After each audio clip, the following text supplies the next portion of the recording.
Matériaux, le voile visible de la création invisible. Kardec enseigne que la matière n'est pas une substance primitive, mais le résultat de transformations successives du fluide cosmique universel, l'essence divine qui remplit tout l'espace. Ce fluide est l'élément de base à partir duquel tout s'origine. Monde, corps, force, vie.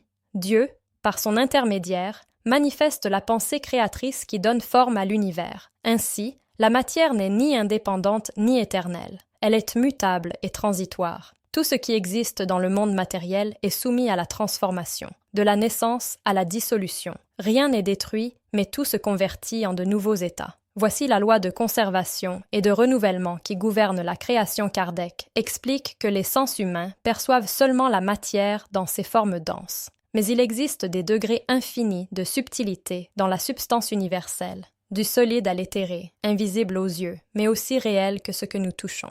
Les esprits vivent et agissent dans ces couches subtiles de la matière, et en dérivent les phénomènes spirituels que la science terrestre ne comprend pas encore pleinement. La physique moderne offre une confirmation remarquable de cette vision. Aujourd'hui, nous savons que la matière n'est qu'une forme condensée d'énergie. Les atomes, autrefois considérés comme des blocs indivisibles, sont composés de particules subatomiques, qui, à leur tour, se comportent comme des champs de probabilité et de vibration, et non comme des objets solides.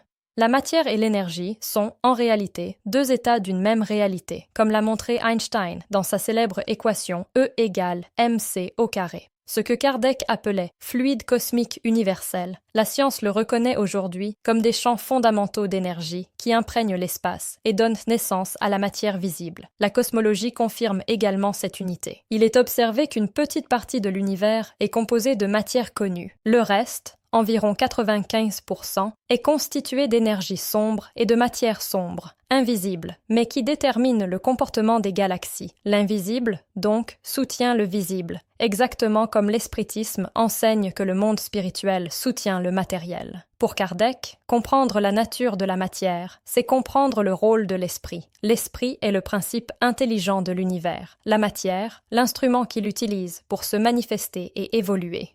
L'union temporaire de ces deux éléments donne naissance à la vie physique. La séparation, appelée mort, ne fait que ramener chacun à son état originel. La matière, donc, est la forme visible de la pensée divine. Elle n'est pas l'ennemi de l'esprit, mais son école. Grâce à elle, l'esprit apprend, ressent, expérimente et progresse. Lorsque l'esprit s'élève, il domine la matière et cesse d'être l'esclave des formes pour devenir co-créateur avec Dieu. L'étude de la matière, loin de détourner l'homme de Dieu, le rapproche de lui.